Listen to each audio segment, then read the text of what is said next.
kondisi mental kita itu sudah exhausted. Exhausted artinya sudah sudah kecapean, nggak berdaya apa-apa lagi udah ya. nggak bisa ngapa-ngapain. Lelah mental sudah ya gitu ya. Bahkan orang cenderung nanti bisa menarik diri, depresi dan lain-lain. Oke. Itu yang kategori burnout seperti itu. Burnout. Maka itu jangan sampai terjadi. Meskipun faktanya sudah banyak dialami.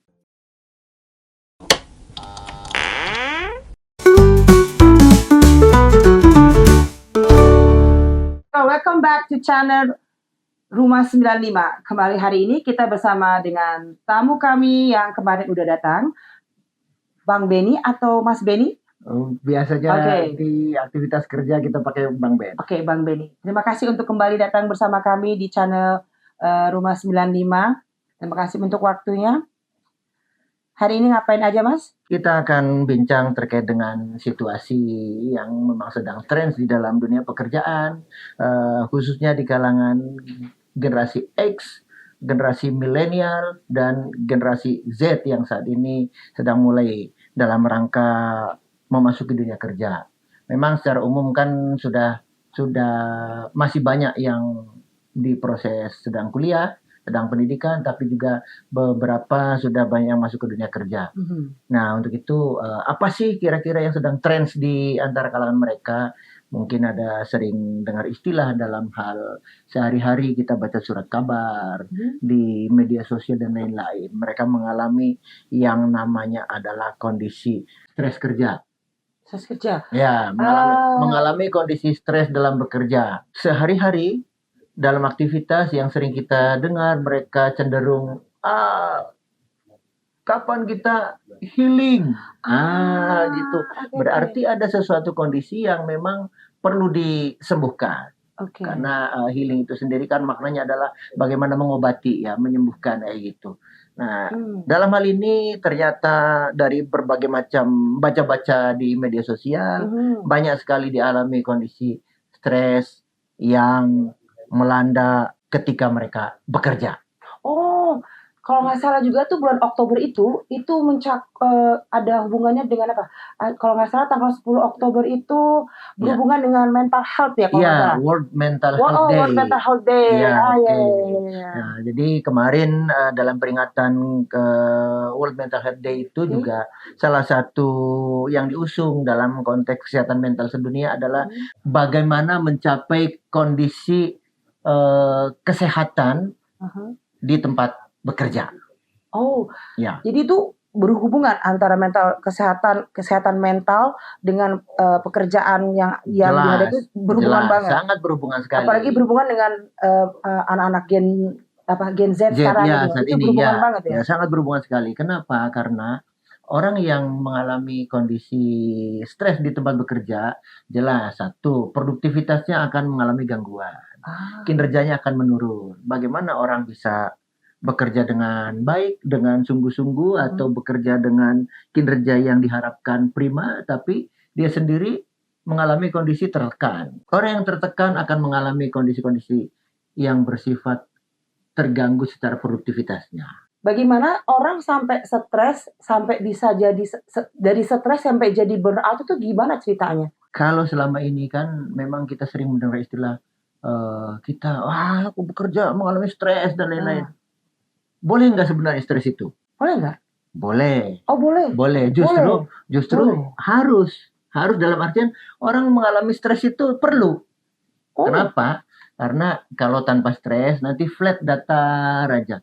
Sehingga kalau orang datar aja nanti ide-ide kreatifnya nggak muncul. Jadi memang dalam aktivitas kerja stres itu diperlukan.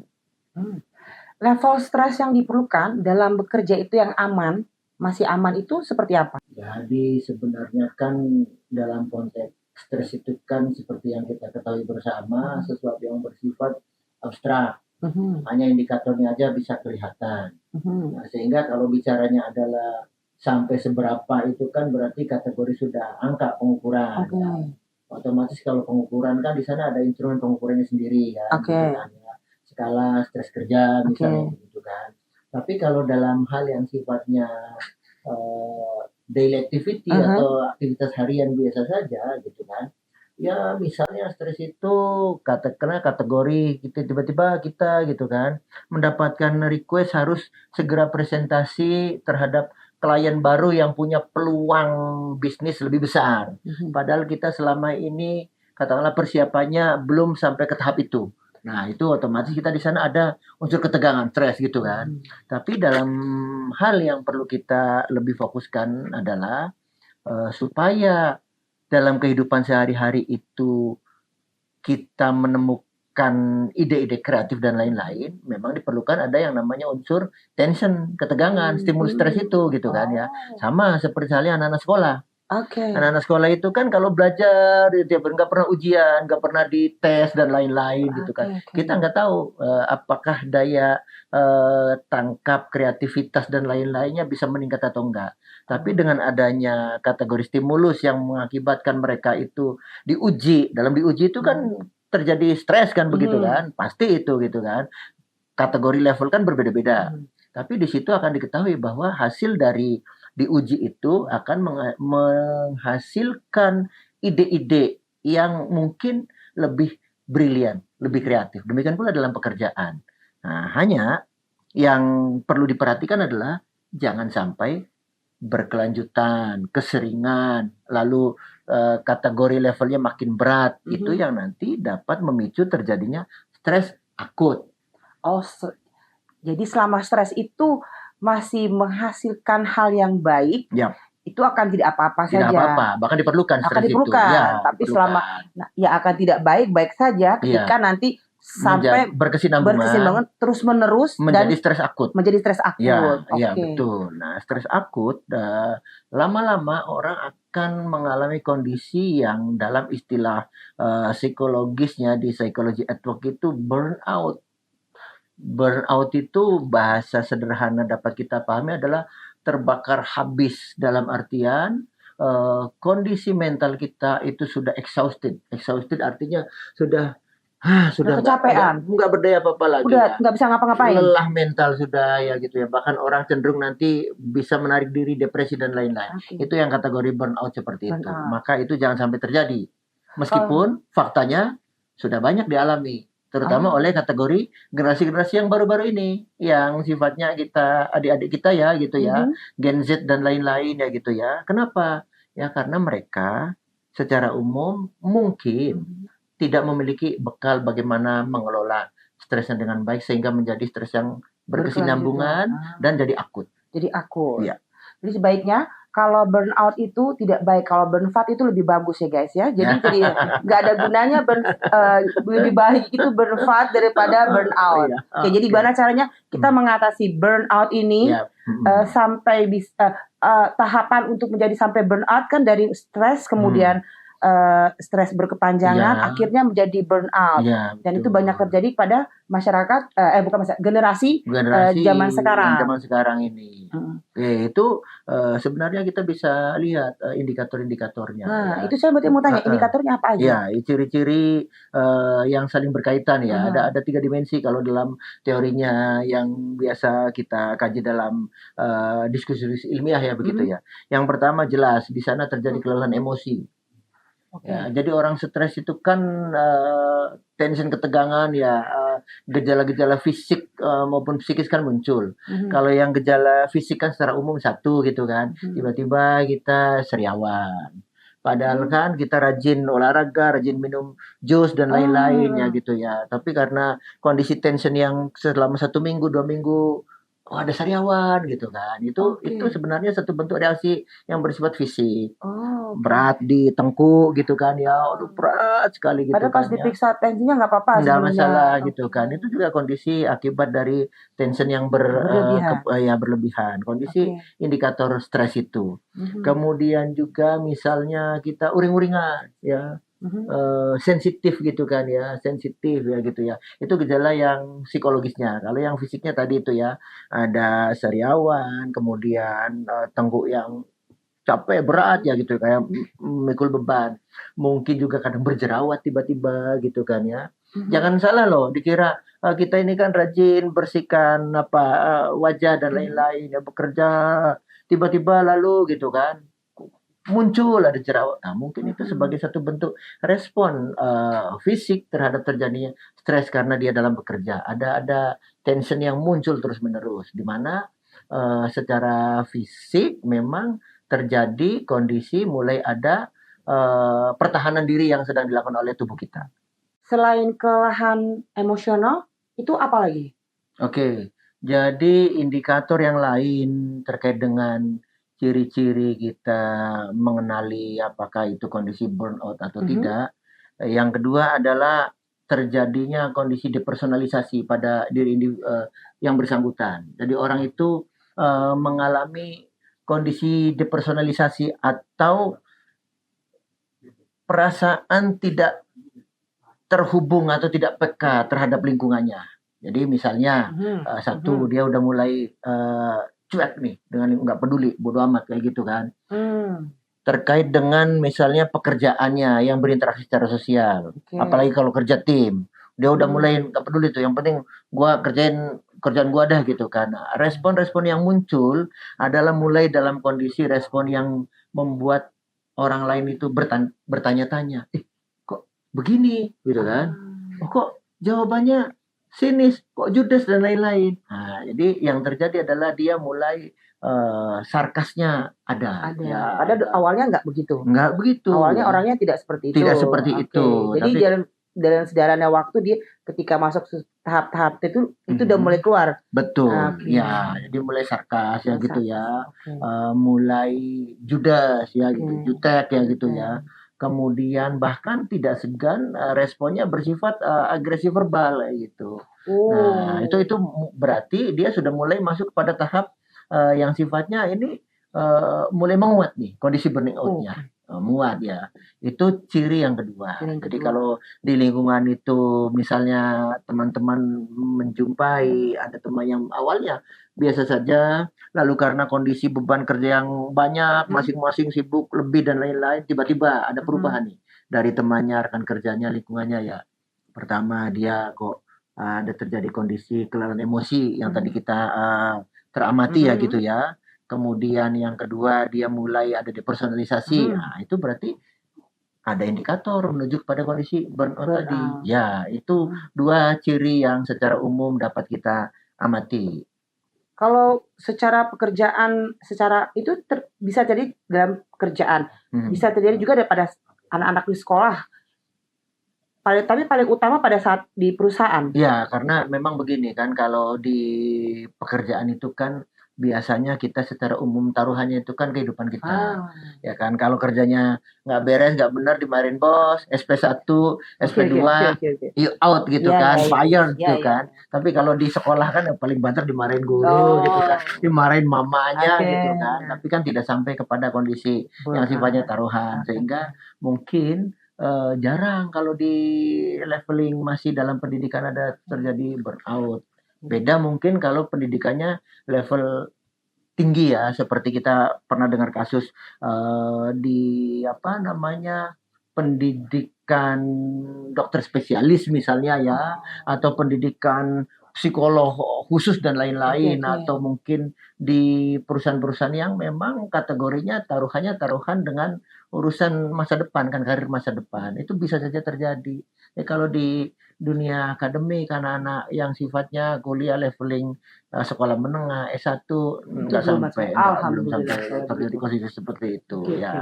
Nah itu jadi ada dua hal. Nah, satu lagi ya, jelas berdampak langsung terhadap kinerja. Jadi terjadi penurunan prestasi atau kinerjanya menurun.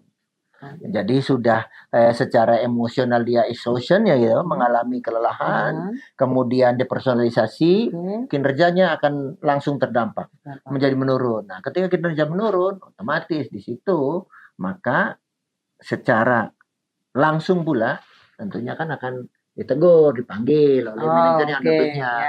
Kenapa nih gitu kan? Yo demikian. Secara umum ketika mendapatkan teguran seperti itu, responnya adalah respon yang masih terkait dengan depersonalisasi tadi. Bos gue negur sampai sebegininya gitu kan. Padahal itu kan hanya perasaan yang akibat dari situasi itu. Tapi itu membawa kepada kondisi depresi. dia mulai merasa kayak depresi, mulai merasa aduh gitu kan, seolah-olah berat gitu kan. Nah, dari situlah maka mulai terjadi burning out dalam kategori kejadiannya. Nah, biasanya memang tidak semua kategori jenis pekerjaan sih ya yang mengalami begitu. Apa aja tuh? Oke, jadi beberapa kategori pekerjaan yang memang berpotensi terjadinya kondisi burnout itu sebenarnya pekerjaan-pekerjaan yang punya interaksi tidak hanya dengan internal dia dengan pekerjaannya, tapi juga dengan stakeholder atau dengan customernya. Misalnya katakanlah dia bekerja sebagai secara umum kalau di banyak riset itu nurse ya gitu ya, perawat ya gitu ya. Perawat itu kan dia kerja itu kan nggak hanya dengan pekerjaannya ya dia ya, tapi juga dengan pihak yang lain. Dalam hal ini pasien. Atau kalau dia di kepelayanan ya gitu ya, dengan customer kan begitu kan ya. Itu perawat misalnya. Kemudian dokter gigi ya gitu ya. Oh, dokter gigi itu kalau di rumah sakit besar yang pasiennya banyak gitu kan ya, itu kan mengalami tension yang sangat sangat berkepanjangan ya. Kenapa? Karena ngerjain gigi itu kan nggak sembarangan ya, lebih susah daripada crafting kan begitu kan.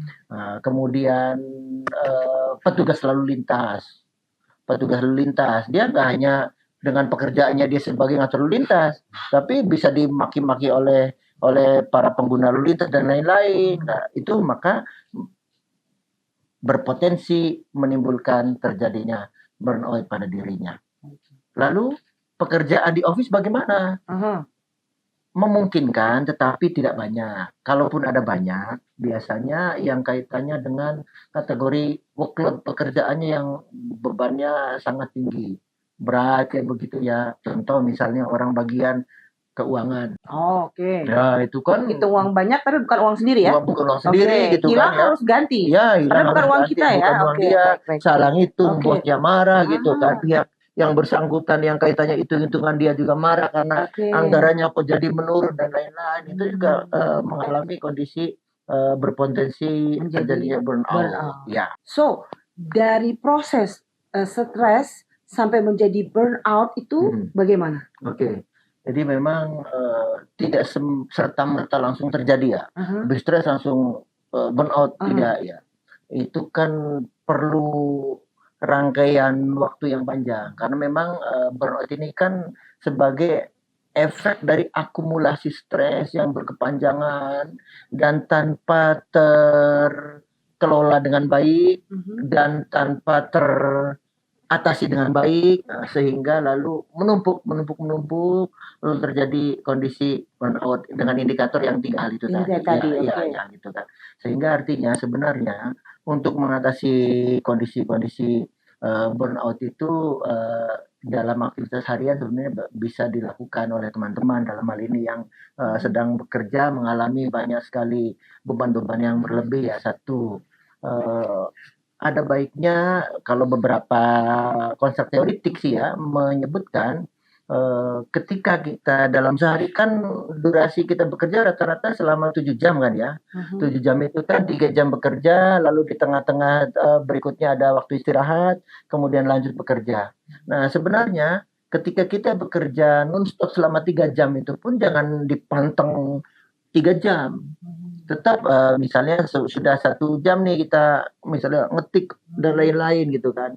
Ada luangkan sekitar 2 menit lah gitu ya untuk kita relax sejenak, refresh sejenak gitu ya. Entah misalnya katakanlah memandang keluar jendela, memandang ke temannya atau ngusilin bercanda sebentar dan lain-lain ya.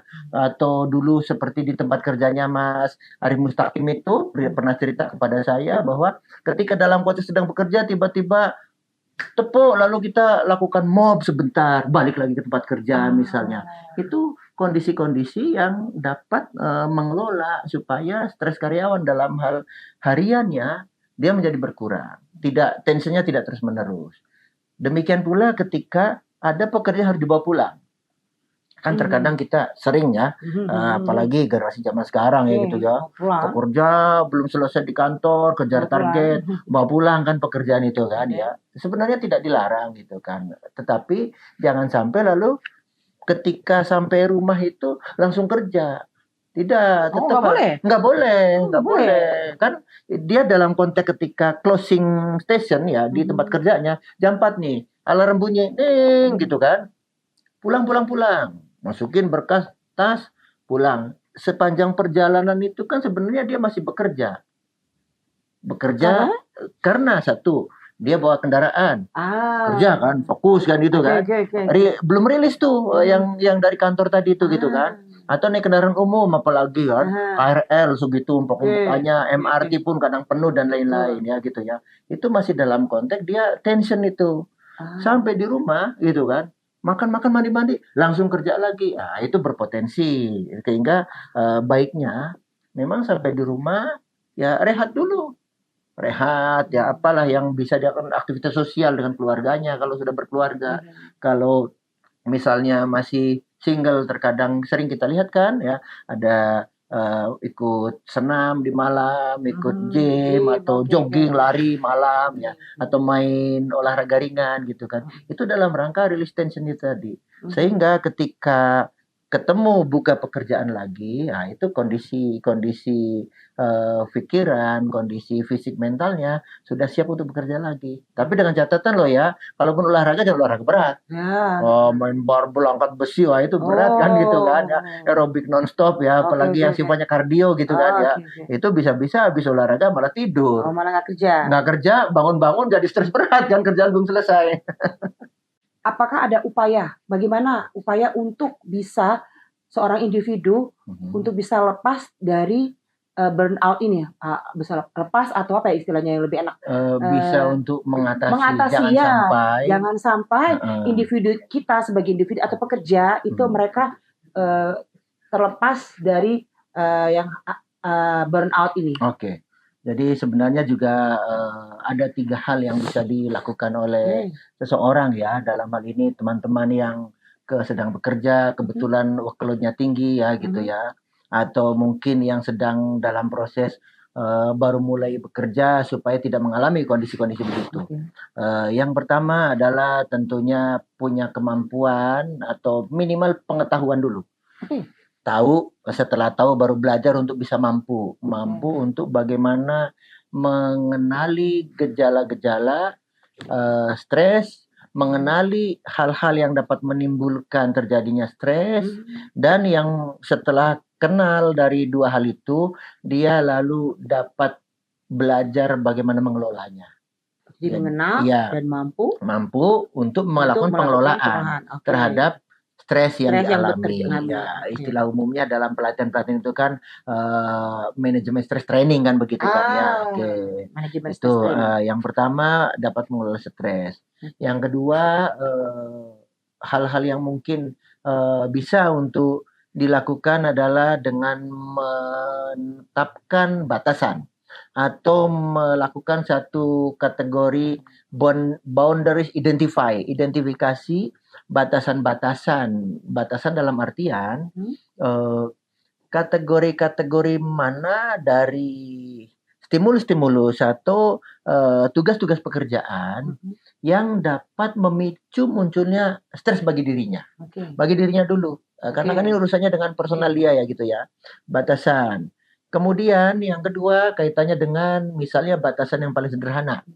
Batasan waktu saja ya. Kita kan kalau dalam ilmu psikologi di mata kuliah psikodiagnostika ya, mungkin bagi yang teman-teman kuliah di bidang psikologi tahu, tapi yang tidak di bidang psikologi masyarakat umum setidaknya informasi ini berguna. Misalnya dalam sehari dia bekerja itu kan katakanlah kalau ikuti undang-undang ketenagakerjaan ya gitu ya, 40 jam 1 minggu. Dalam sehari misalnya dia 5 hari bekerja, berarti kan sehari kan dia kerja selama katakanlah 8 jam. 8 jam, lalu di antara 4 jam itu kan dia ada jeda istirahat ya gitu ya, atau katakanlah 3 jam istirahat lanjut berikutnya, atau 3,5 dia istirahat 1 jam gitu kan. Belum tentu ini dari jam 8 sampai dengan jam setengah 12 dia full bisa ngerjain. Karena itu tadi masing-masing kan ada batasan. Dia harus kenal tuh, harus Kita tahu. harus tahu. Iya, Individu yang harus belajar. Iya, batasanku nih kekuatan sampai optimalnya di mana? Oh, Oke. ternyata baru 90 menit. Kekuatan optimalku sudah menurun. Oh. Nah, dia berarti kan tahu gitu kan. Maka di menit menjelang-jelang 90-an itu dia harus mulai mengurangi tensinya, mengurangi ritme kerjanya untuk rileks sejenak, rilis sejenak. Apakah berjalan selama 2 menit, pergi bisa ke toilet lah atau bisa ke tempat printer lah, yang penting dia bergerak dulu untuk rilis.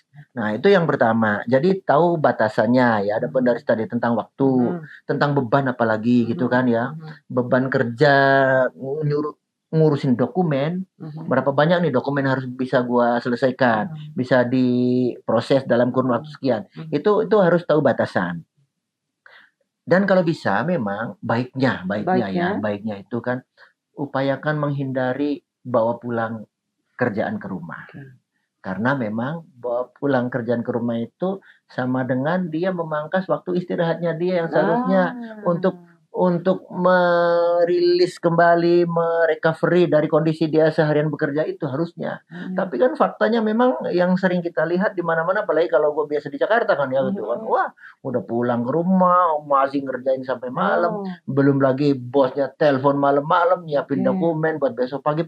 Sering kita lihat fenomena begitu. Nah, itu yang mengakibatkan banyak dari kita mengalami stresnya jadi akut. Jadi stresnya pada akhirnya tidak produktif ya. Istilah dalam bahasa umumnya jadi distres. Kalau eustress itu kan dia stresnya produktif. Jadi semangat ya menyelesaikan tugas, berprestasi. Tapi begitu distres malah membawa pada kondisi-kondisi mentally get sick kayak gitu. Nah, ini kaitannya dengan ada batasan. Oke. Jadi itu dua itu yang paling harus kita sebagai orang yang bekerja harus bisa untuk manajemen stresnya masih mereka sendiri, harus punya boundary mereka sendiri untuk tahu kapan harus bekerja, harus mengetahui badannya sendiri kapan harus berhenti bekerja agar bisa mengoptimaliskan pekerjaan kita. Nah, jadi sebelum waktu itu sebaiknya kalian berhenti untuk bekerja 5 menit, 3 menit, 2 menit, it's okay, never mind. Dan sebaiknya lagi kita nggak perlu lagi pulang bawa pekerjaan ke rumah karena itu malah bikin tambah stres, merusak dalam istilah anak muda sekarang itu work-life balance. Itu anak muda sekarang Gen Z. Itu merusak work-life balance-nya. Di samping dua hal tadi ya, stress management, boundaries ya, kaitannya dengan work life balance tadi ya gitu ya. Jangan lupa juga dalam hal ini perlu apa istilahnya memiliki keterampilan yang bersifat atau tahu hal-hal yang dapat digunakan untuk relaksasinya, untuk dicapai ketika tadi jeda di antara ya gitu ya. Itu harus bisa untuk kita dapat relaksasi seperti apa nih yang cocok. Ya, yang cocok misalnya kalau gue misalnya gitu. Yang cocok gitu kan ya. Nyanyi, kalau sukanya nyanyi. Nyalakan YouTube gitu kan. Nyanyi bersenandung kecil ya, enggak mengganggu lingkungan gitu kan ya. Atau mungkin bisa bercanda dengan temannya atau tebak-tebakan, hal yang sifatnya memang dalam rangka kondisi rilis tadi ya, ada relaksasi. Istilah anak muda sekarang itu kan melakukan namanya upaya mindfulness ya. Jadi banyak istilah-istilah Gen Z ini yang memang penuh dengan istilah psikologis. Oke, tadi udah manajemen stres, boundary, keterampilan untuk relaksasi, kemudian terakhir apa tadi? Kalau nggak salah hobi. Hobi. Jangan lupa teman-teman semuanya yang apalagi punya kesibukan kerja dan lain-lain perlu memiliki yang namanya hobi. Hobi penting.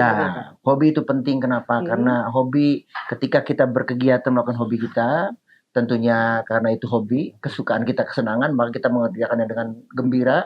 Disitulah akan terjadi release tension. Oke. Hobi bisa apa saja ya, Bebas. bebas yang ringan-ringan, Oke. misalnya olahraga ringan, ya main Menyanyi, bulu tangkis, menyanyi gitu kan ya, atau mungkin hobi menjahit. jahit, Oh. shopping juga boleh ya, hobinya Shopping. shopping boleh. Yang penting kan punya untuk shoppingnya. Nah, oke, Kalau nggak betul. punya untuk shoppingnya Itu malah jadi masuk stres. ya, betul. Jadi itulah Oke. ya, harapannya adalah supaya tidak terjadi kondisi kita stres yang berkepanjangan yang dapat membawa kepada kondisi burning out, maka perlu punya upaya-upaya yang Apa tadi, yang tadi. disebutkan. Oke. Oke, terima kasih untuk Bang Benny yang sudah datang di Sama-sama. channel Rumah 95. Dan untuk pemirsa yang ada di rumah, tetangga kita, channel dari Rumah 95, jangan lupa like, comment, dan subscribe.